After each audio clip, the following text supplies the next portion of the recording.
शाम का समय था। रवि अपने गायों को चराने के लिए अपने घर के पास वाले बगीचे में आया हुआ था। मई जून का समय था। बहुत तेज गर्मी पड़ रही थी और चलती भी तो लूह चलती। रवि एक बहुत गरीब घर का रहने वाला लड़का था। उसके पिताजी एक किसान थे। उसकी माँ और उसके पिताजी दोनों ही एक साथ मिलकर खेत में काम किया करते थे। बचपन से ही घर में पैसे की कमी होने की वजह से रवि कभी स्कूल नहीं गया। लेकिन उसकी माँ गीता वह थोड़ी पढ़ी लिखी थी, इसलिए हर रोज रात को वह रवि को पढ़ना सिखाती थी। और ऐसे ही रवि को थोड़ा बहुत पढ़ाई का ज्ञान होता है।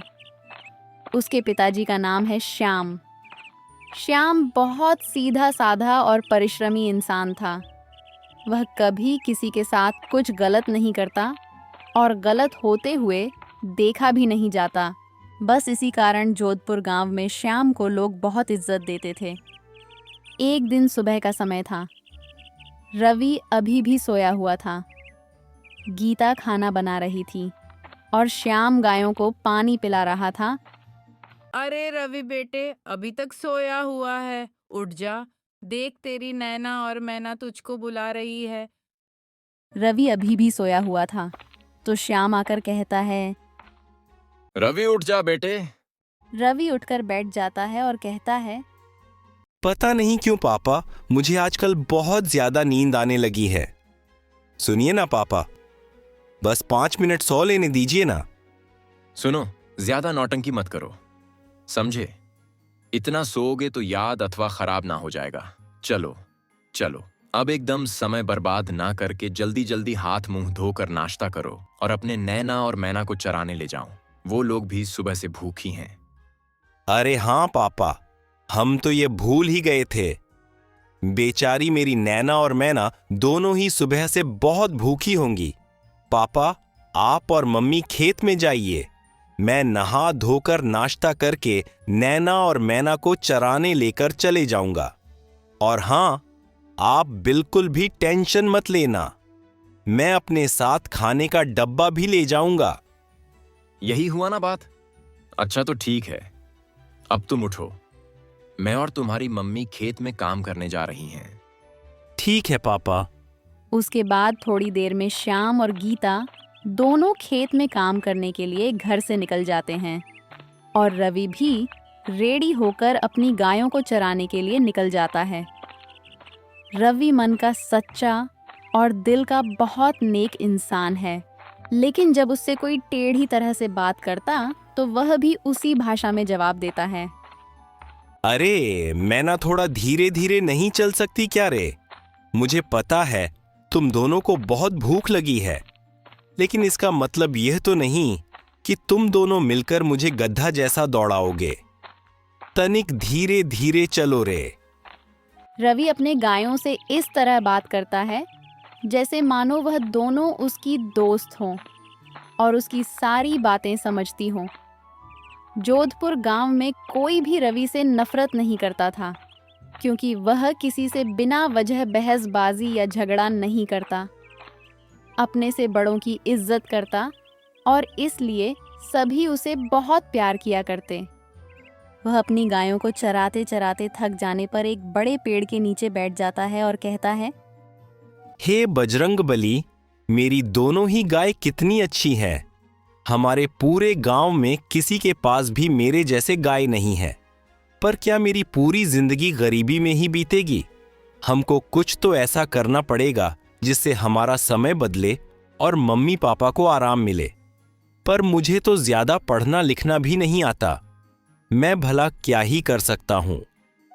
रवि अपने आप से यह सब बातें कह रहा होता है कि उतने में उसकी गायें चलते चलते अचानक दौड़ने लगती हैं। यह सब देख के रवि कहता है।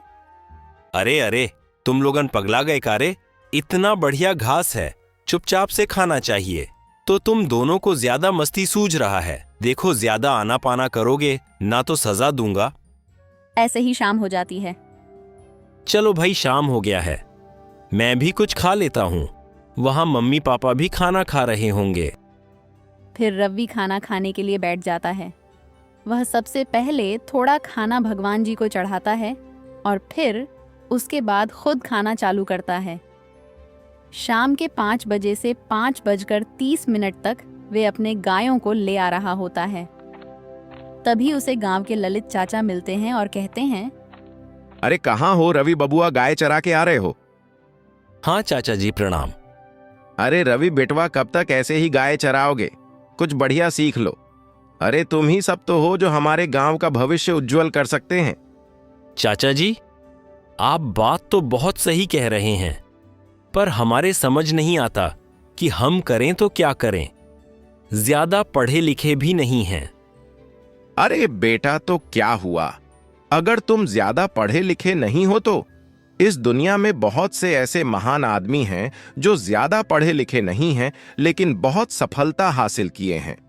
देखो बेटा, दिमाग लगाओगे ना तो कहीं ना कहीं तुम भी फिट बैठ जाओगे, और फिर हम तो यहां हैं ही तुम्हारा मदद करने के लिए। आप सच कह रहे हैं ललित चाचा। हम तो सोच रहे थे कि जो इंसान पढ़ता लिखता है बस वही सफल बन सकता है। अरे तब का ढक्कन, तुम अगर कुछ अच्छा करने की कोशिश करोगे ना बेटा, तो हम जरूर तुम्हारी मदद करेंगे। चला चला, अब हमको जाने दो, हमको जरा बाजार जाना है कुछ सामान लाने के लिए। इतना कहकर ललित चाचा बाजार की ओर चले जाते हैं और रवि भी गायों को लेकर घर आ जाता है। गाय घर में बांध के रवि अपने मम्मी पापा की राह देख रहा है। पता नहीं क्यों आज मम्मी पापा को घर आने में इतना समय क्यों लग रहा है। अब तो ससुर कुछ बढ़िया और तगड़ा करना ही पड़ेगा ताकि मैं अपने मम्मी पापा को एक सुख भरा जीवन दे सकूं। उसी दिन खेत में ज्यादा काम होने की वजह से श्याम और गीता को घर आने में काफी समय लग जाता है। यहाँ रवि बहुत परेशान हो जाता है। उसे रहा नहीं जाता है तो वह अपनी खेत की ओर खोजने के लिए निकल जाता है रास्ते में। अरे ओ बजरंग बली, तनिक हमारे दिल का भी कहना सुन लीजिए ना प्रभु। पता नहीं मम्मी पापा कहाँ हैं और उनको आज इतना समय क्यों लग रहा है। रवि खोजते खोजते आगे बढ़ता है तो उसे दिखता है कि उसके मम्मी पापा सामने से आ रहे हैं। तब जाकर उसके दिल को थोड़ा आराम मिलता है और वह कहता है, धन्यवाद प्रभु। क्या है ना, मम्मी पापा को नहीं देखा ना तो अंदर से डर सा गया था। रवि अपने मम्मी और पापा के पास जाकर कहता है, अरे आज आप लोगों को इतना समय कैसे लग गया? समझते नहीं हैं यार आप लोग। टेंशन हो जाता है। अरे रवि बेटे, आज खेत में बहुत ज्यादा काम था और बीज भी बोने का समय जल्दी आने वाला है, इसलिए आज मुझे और तुम्हारे मम्मी को घर वापस लौटने में इतना लेट हो गया। अरे गीता, तुम भी कुछ बोलो। देखो तुम्हारा बेटा कितना चिंता में है। हाँ रवि, तुम्हारे पापा ठीक कह रहे हैं। अगर हम ज्यादा काम नहीं करेंगे तो समय पर बीज नहीं बो पाएंगे ना, और फिर अच्छे फसल नहीं उगेंगे। रवि एकदम चुपचाप हो जाता है और फिर प्यार से कहता है, आप लोग चिंता मत करिए मम्मी पापा, मैं बहुत ही जल्द कुछ जरूर करूंगा और फिर आप दोनों आराम से रहना। हाँ बेटा, अब तुम ही तो हमारा जीवन हो, तुम ही हमारे सब कुछ हो। उतने में श्याम कहता है, तो मतलब अब घर नहीं ना जाना है? ये क्या कह रहे हैं पापा? घर नहीं जाना है मतलब? आप लोगों का बात खत्म होने का नाम ही नहीं ले रहा है। कहिए तो अहिजे ऑनलाइन फूड ऑर्डर कर दें। क्या आप भी कुछ भी कहते हैं? हाँ तो चलो, घर की इधर ही रात बिताना है। अरे पापा देखिएगा, आप एक दिन ऐसा समय लाऊंगा ना कि अपने खेत से ही फूड ऑनलाइन ऑर्डर करके हम सब आराम से खाएंगे। अच्छा बेटा, भगवान करे वैसा समय आए, लेकिन अभी के लिए घर चलिए क्योंकि रात बहुत जल्द ही होने वाली है। हाँ हाँ चलो जल्दी जल्दी चलते हैं।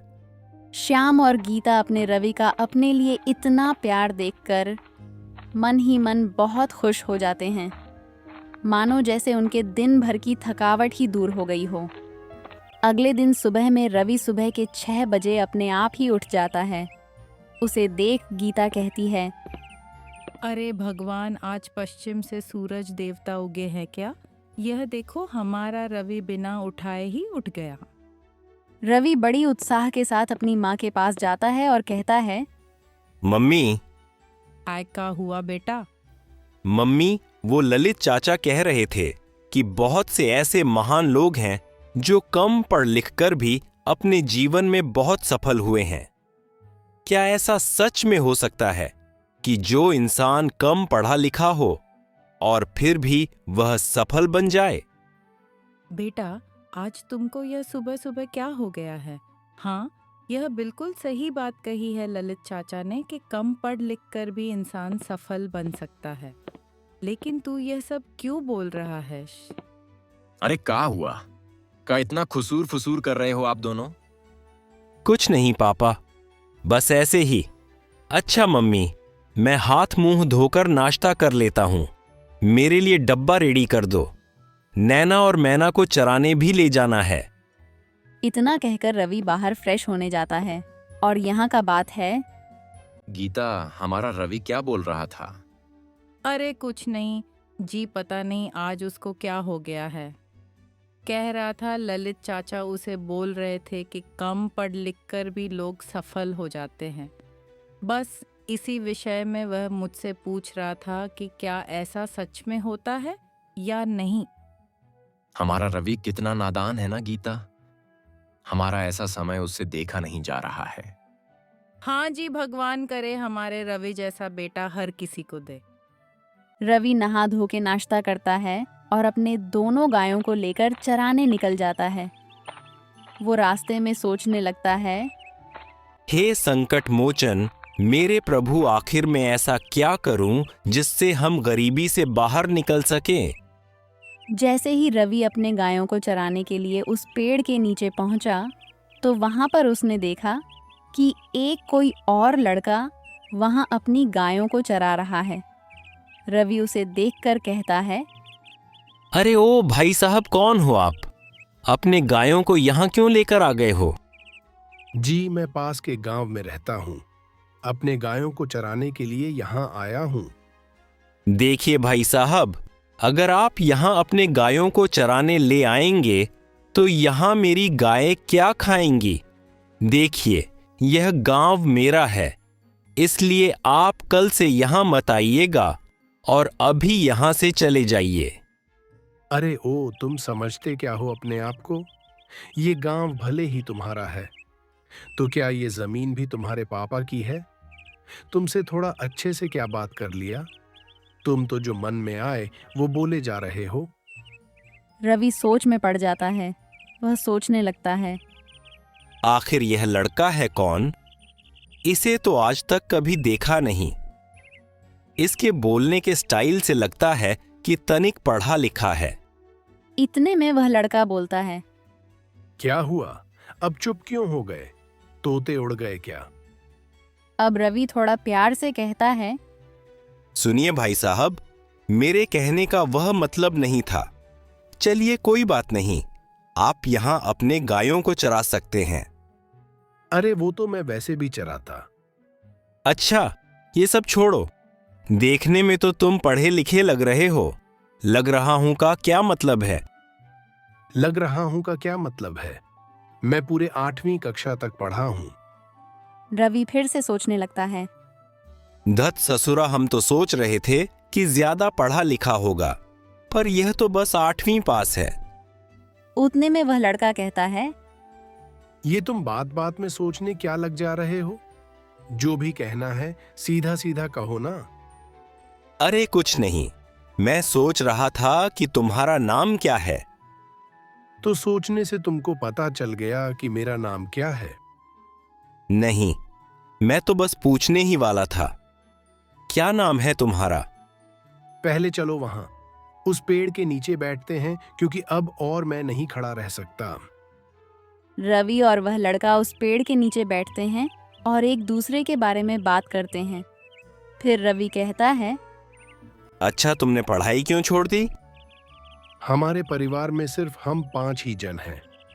मैं, मेरे पिताजी और मेरी माँ और मेरे दादाजी और मेरी दादी जी।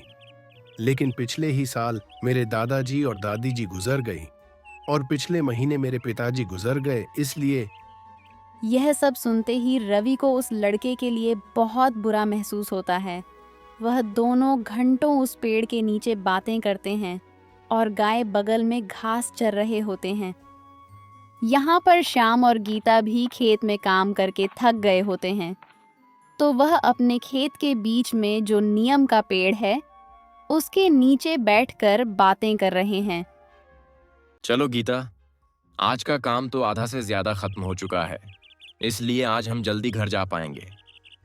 हाँ जी, आप सही कह रहे हैं। सब तो आप ही की वजह से है। भगवान करे इस साल का फसल बहुत अच्छा हो। थोड़ी देर आराम करने के बाद वह दोनों फिर से काम करने लगते हैं और यहाँ पर रवि और वह लड़का अभी भी वहीं उस पेड़ के नीचे बैठे हैं। अच्छा रवि, जैसा कि तुमने बताया कि तुम्हारे पास 5 बीघा खेत हैं, इन सब को लेकर मेरे दिमाग में एक बिजनेस आइडिया है, बताऊं? हाँ सुरेश, क्या बिजनेस आइडिया है तुम्हारे पास? बताओ, शायद वही करने से कुछ हो जाए। देखो, तुम्हारे पास 5 बीघा खेत है। तुम उस खेत पर लोन ले लो और पानी की फैक्ट्री डाल दो, और जो बोतल मार्केट में 10 रुपये की है उसे 5 रुपये में बनाकर बेचो। इससे तो हमारा घाटा होगा। नहीं, लोगों के लिए घाटा होगा, लेकिन हमारे लिए मुनाफा। वो कैसे? मार्केट में जो बोतल का पानी 10 रुपये में बिक रही है, हम उसे 5 रुपये में बनाकर बेचेंगे, जिससे लोगों को लगेगा हमारा घाटा हो रहा है। लेकिन असल में हमारा मुनाफा होगा कैसे? बताता हूं, हर बोतल पर 4 रुपए का खर्च, 1 रुपए का प्रॉफिट आएगा। सस्ता बोतल देखकर सब हमारा ही पानी का बोतल खरीदेंगे, जिससे हमारी कंपनी का मुनाफा और कंपनियों से बहुत ज्यादा होगा। यह सुझाव तो बहुत अच्छा है। फिर रवि ललित चाचा के पास चला जाता है और उन्हें सारी बातें बताता है। वह रवि, क्या आइडिया है। कल सुबह तुम अपने खेत का सारा पेपर्स तैयार रखना, मैं कल लोन वाले को बुलाऊंगा। ठीक है चाचा। फिर रवि अपने घर चला जाता है और सारी बातें मम्मी पापा को बताता है। यह बात सुनकर श्याम और गीता दोनों ही बहुत खुश हो जाते हैं। पापा, मुझे खेत के पेपर्स दे दो, कल लोन वाला आएगा। ठीक है बेटा। फिर श्याम खेत के पेपर लाकर रवि को दे देता है। अगली सुबह ललित चाचा लोन वाले को लेकर खेत के पास आ जाते हैं। खेत और पेपर को देखने के बाद लोन वाला लोन देने के लिए हाँ कर देता है। आपको 1 हफ्ते में लोन मिल जाएगा। ये सुनकर सभी बहुत ही खुश हो जाते हैं। फिर लोन वाला वहां से चला जाता है। अगले हफ्ते रवि के खाते में पैसे आ जाते हैं और वह फैक्ट्री का काम चालू करवा देता है। कुछ ही महीनों में फैक्ट्री बनकर तैयार हो जाती है और फैक्ट्री का काम जोरों से चलने लगता है। देखो सुरेश भाई, हमारी फैक्ट्री कितनी अच्छी चल रही है। ये सब तुम्हारे आइडिया का कमाल है। हाँ भाई, और तुम्हारी मेहनत का भी। अब रवि के बोतलें देश भर में फेमस हो गई, अपने सस्ते पानी के बोतलें बेचने की वजह से। रवि ने देश भर में अपनी फैक्ट्रियां खोली। रवि ने अपने गांव वालों को ही नहीं, बल्कि देश भर के नौजवानों को अपनी फैक्ट्री में नौकरी दी और उनका हौसला बना, और उसने अपने गांव का नाम उजागर कर दिया।